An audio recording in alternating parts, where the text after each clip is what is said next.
of the Kenya Defence Forces, and Her Excellency, the First Lady, Madam Rachel Ruto, our distinguished guests, Their Majesties, King Charles III and Queen Camilla, Your Excellency, the Right Honourable James Cleverly, Secretary of State for Foreign, Commonwealth and Development Affairs, Honourable Speakers of both Houses of the National Assembly, the Honourable Chief Justice, Madam Martha Koome, Excellencies, distinguished guests, ladies and gentlemen, it is indeed an honour and great privilege to welcome Their Majesties King Charles III and Queen Camilla to our country, and for Their Excellencies the President and the First Lady to host Your Majesties for this state dinner.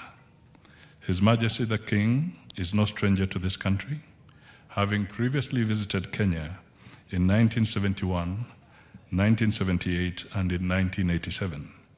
However, this is the first time that His Majesty is making the first visit to Kenya as King, and His Majesty's first visit as a monarch to a Commonwealth country.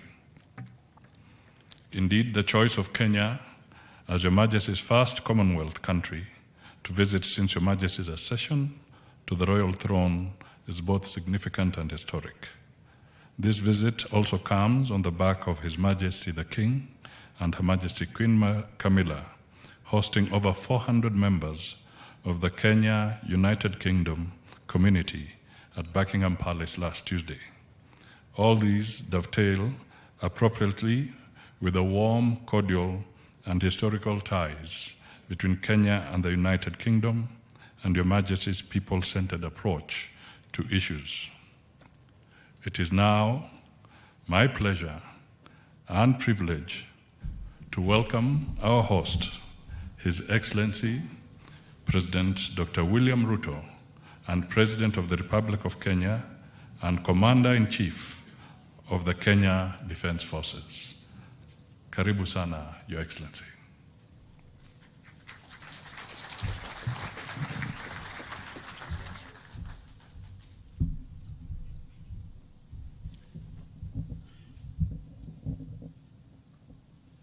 Your Majesty, King Charles III, Your Majesty Queen Camilla, distinguished guests, I am delighted to have this opportunity once more to convey to you what an honor it is to receive and host you in Kenya as you make your 5th visit and the first since your coronation.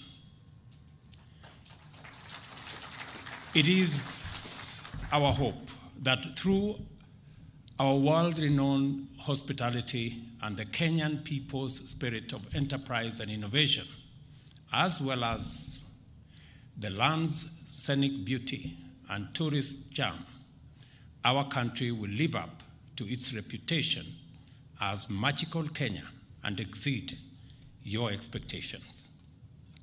In due course, you will have occasion to tour many areas of great personal significance for you and your family, and many others of equal historic significance and importance for both our countries.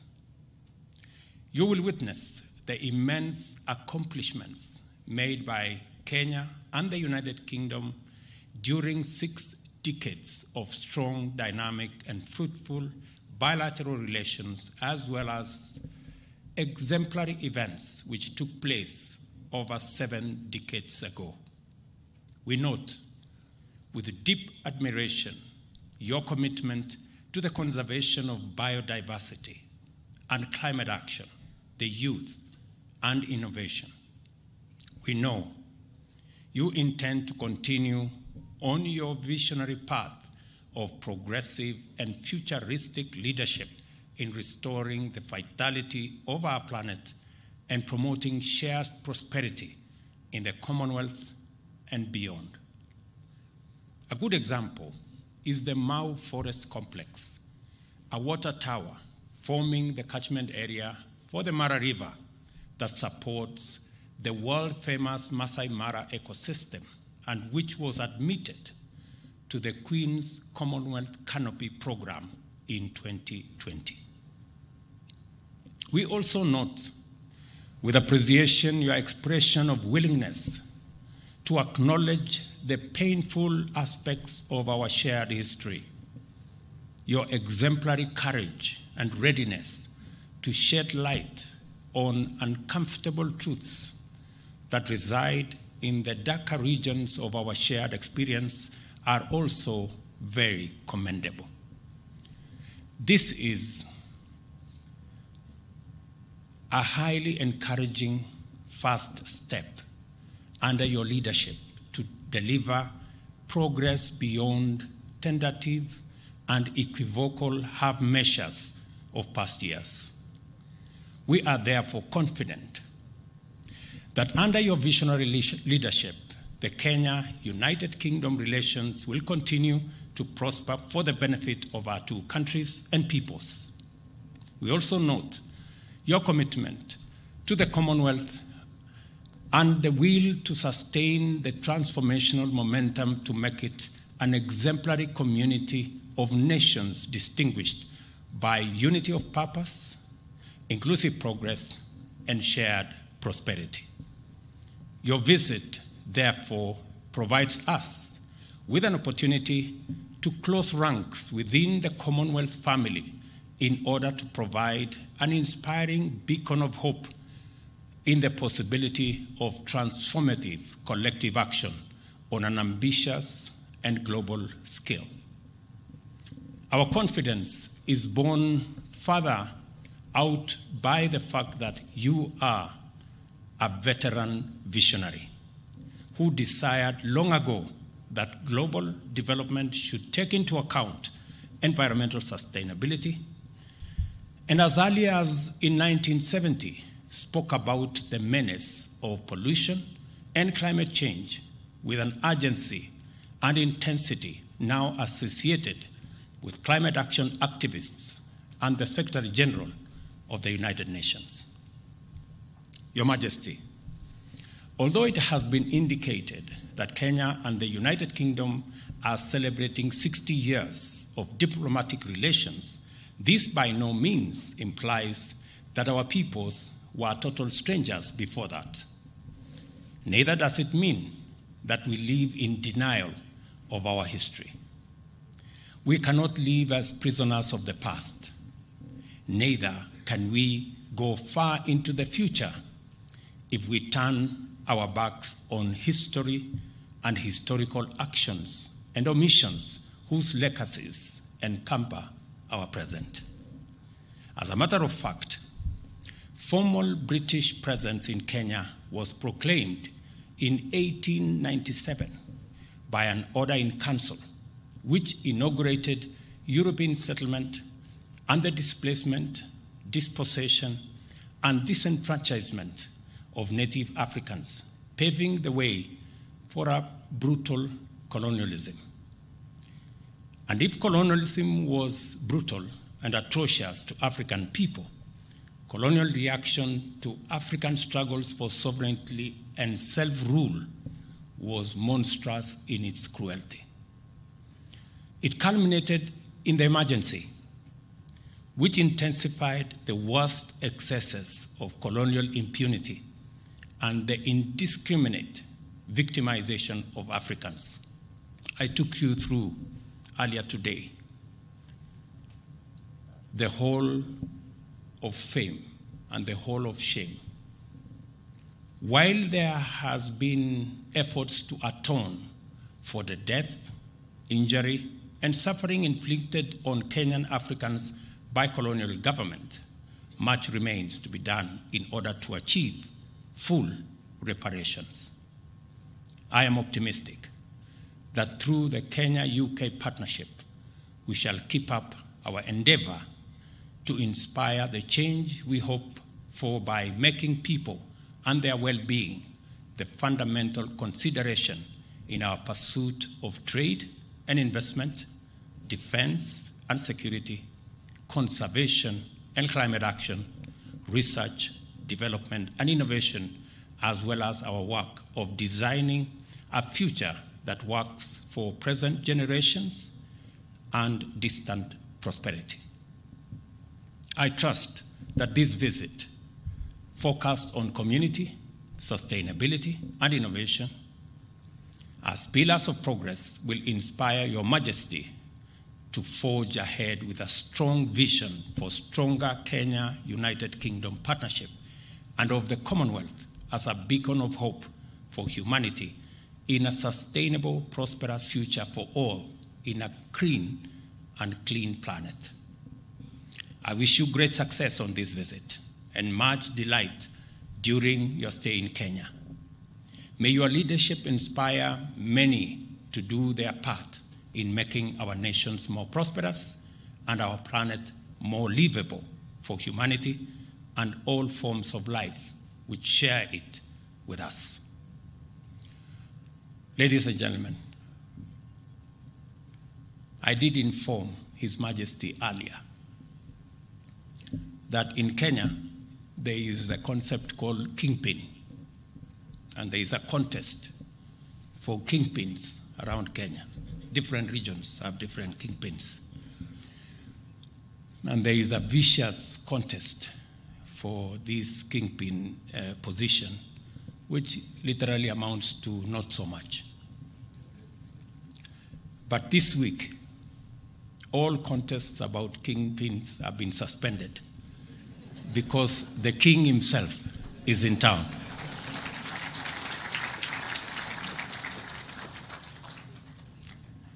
Let us drink to the long life and good health of His Majesty King Charles III and Her Majesty Queen Camilla, and to the enduring bonds of friendship and partnership for the shared prosperity of the people of our two great nations. Thank you. God bless you. God bless Kenya. God bless the United Kingdom. Asanteni sana.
Ladies and gentlemen, let me take this opportunity now to request our guest, Your Majesty, welcome to make your statement. And we can take our seats. Thank you.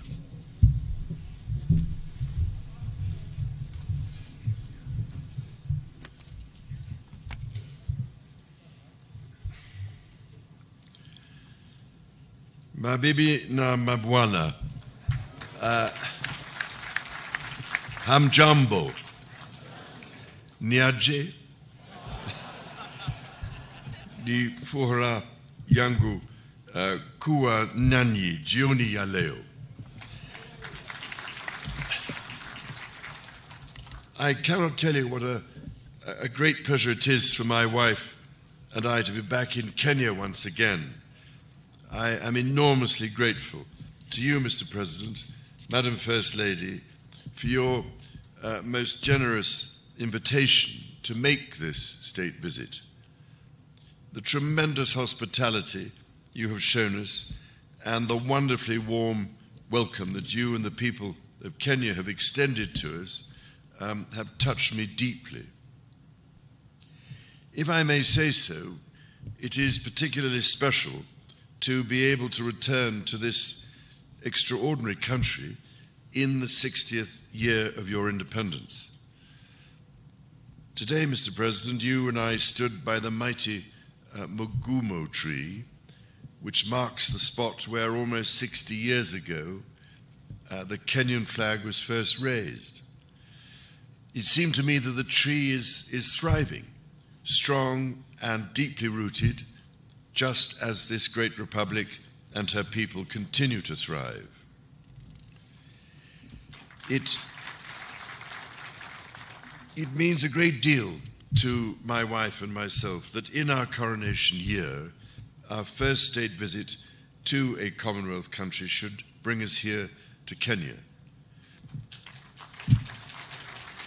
We both take considerable pride in renewing the ties between the United Kingdom and Kenya, a country that has long held such special meaning for my family. Najisikia kama niko nyumbani.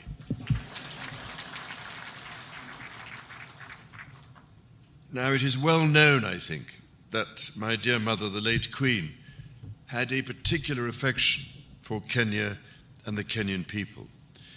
She arrived here in 1952 a princess, but left as Queen.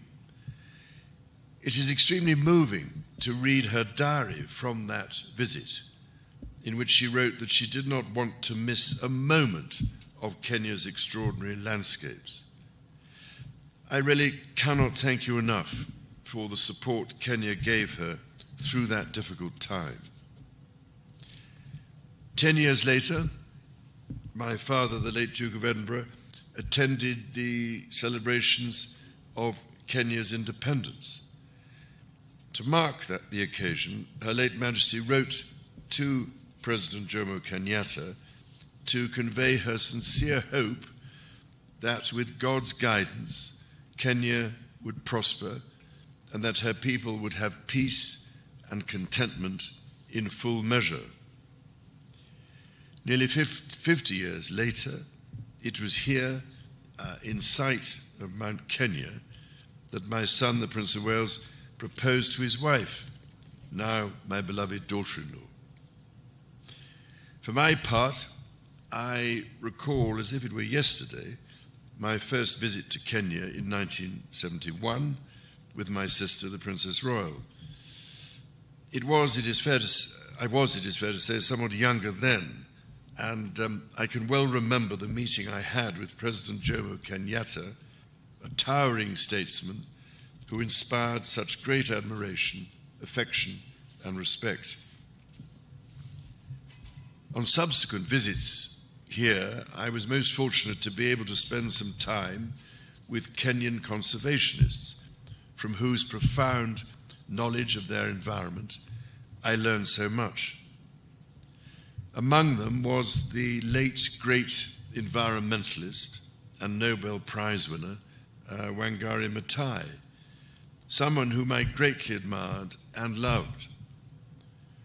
And I'm very much looking forward to spending a little time with her daughter this week and to planting a tree in her mother's memory.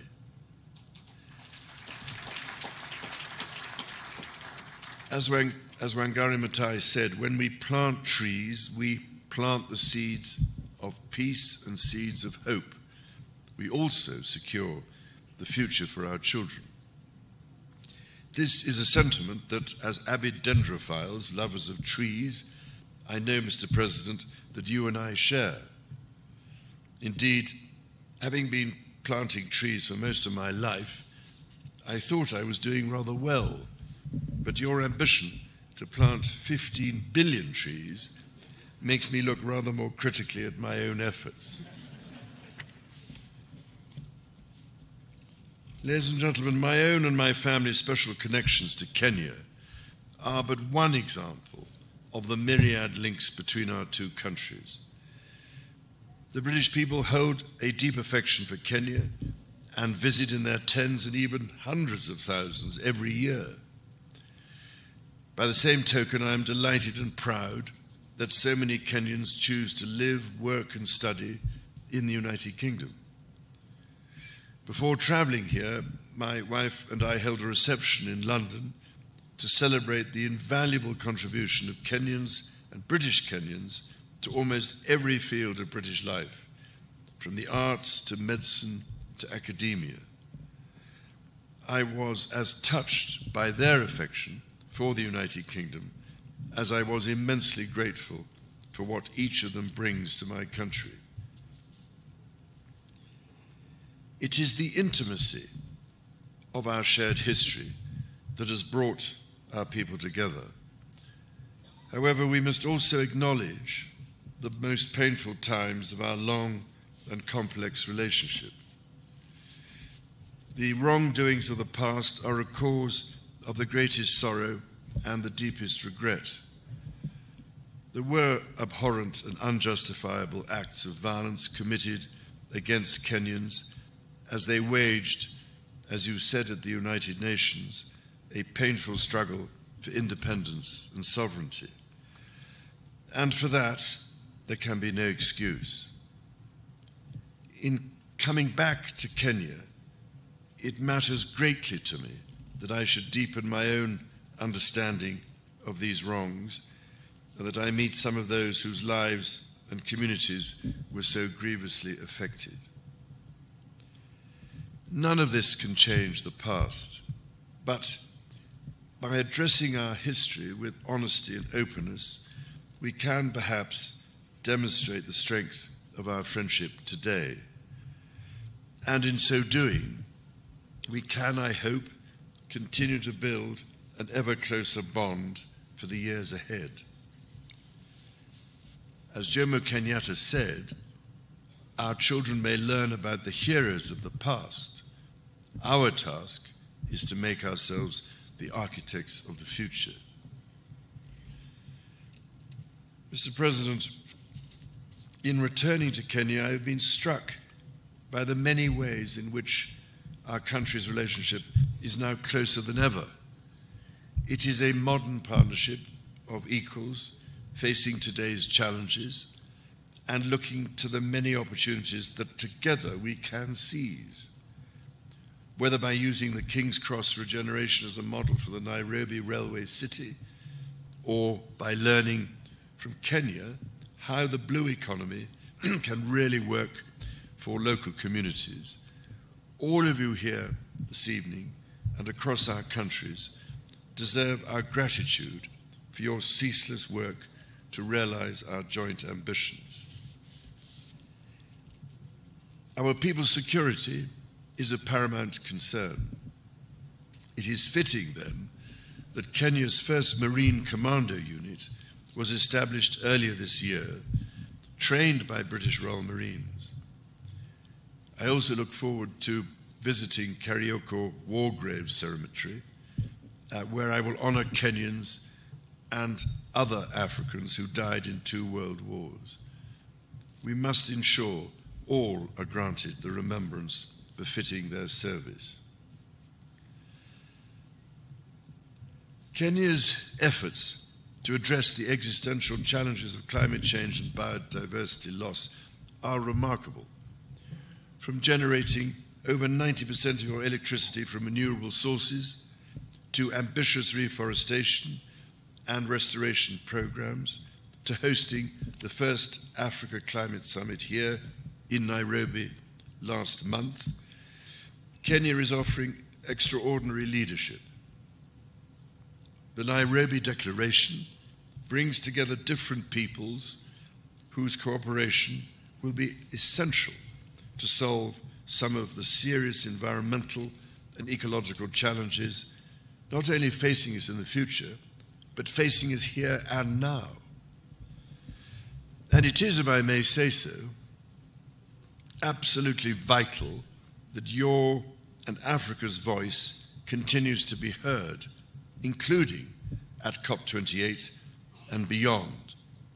Because, Mr. President, there is much we could all learn from Kenya's example, so that the natural world we treasure, and which ultimately is our only sustainer, can be preserved and, above all, greatly enhanced and restored for the benefit of our grandchildren and the generations that follow them. Those next generations are themselves taking remarkable strides to secure their own future. I've long believed in the extraordinary potential of our young people and left my meeting with young Kenyan entrepreneurs today inspired by their accomplishments. It gives me great pride, therefore, that the Prince's Trust, which I established very nearly 50 years ago to support young people, is now operating in Kenya, and that in 2021, Ekalali Susan from Turkana County became the first Kenyan winner of the Trust's Global Award for her entrepreneurial efforts to help lift her family out of poverty. Mr. President, ladies and gentlemen, my mother, Her late Majesty, cared deeply that Kenya chose to be a member of the Commonwealth and was always grateful that Kenya has played an essential role in this family of nations to which she devoted so much of her life. On this, my first state visit to a Commonwealth country, I wish to reaffirm my own pledge to support the Commonwealth's bold vision for action and the values upon which it rests. That 1/3 of the world's population, united by peace, justice, tolerance, and mutual respect, should commit to protecting our environment and the most vulnerable in our societies. To this endeavor, Kenya makes a profound difference. It is here in Nairobi, for instance, that Kenya hosts the only United Nations headquarters in the Commonwealth, indeed in Africa and the Southern Hemisphere.